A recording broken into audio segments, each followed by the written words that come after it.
Hi, I'm Marley Schmidt. The poem I'm doing for my poem share is For Our Children's Children. This poem is celebrating Chief Dan George, and it is written by Chris Colderly. The poem starts off by saying, "Greet the new day like a stranger entering it for the first time." And this is an example of using simile because the word like. The next stanza shows an example of imagery.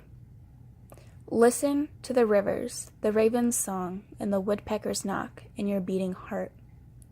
This is an example of imagery because it is, we can almost hear what the stanza is talking about. It's creating that picture in our minds.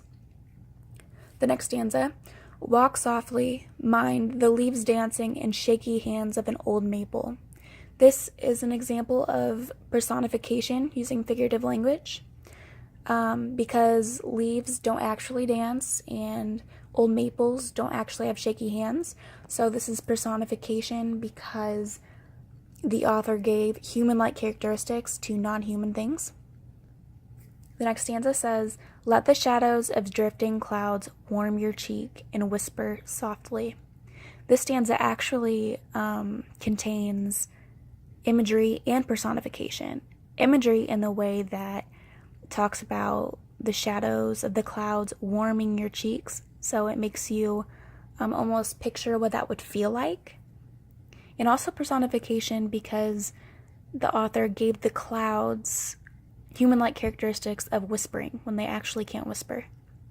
And the last stanza, share the earth with all creatures, love them and they will love you back. There's also examples of enjambment in this poem. One in specifically that really stood out to me is right here in the stanza. It says, let the shadows. And they purposely didn't put punctuation there because they want you to think about the shadows more in depth. They want you to think, what shadows? What is the significant with these shadows? Now in the illustration, you'll see a lot of bright colors. And then visual weight is a big part of this illustration because right here you'll see a dark silhouette of a human, and that stands out a lot because it's in the middle of the page kind of, and everything else is very bright. And so you can see that this is the main point of the picture, is the human. There's continuous framing, as you can see. It spreads to the edge of the pages, and there's also visual depth. There's elongation in the tree trunks, and there's overlapping in the tree branches. So it gets that 3D kind of look. In my classroom, I would use this poem. I would have the children read it out loud with them, have them read it a few times to partners, to themselves, and then have them draw a picture of what is in their minds now. This painting has a lot of imagery, and I want them to think about what picture this poem is painting in their minds.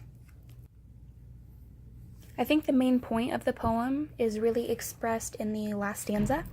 Share the earth with all creatures, love them and they will love you back.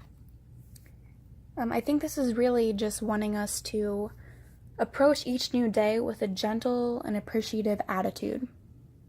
To really just take in your surroundings and just calm down for a little bit.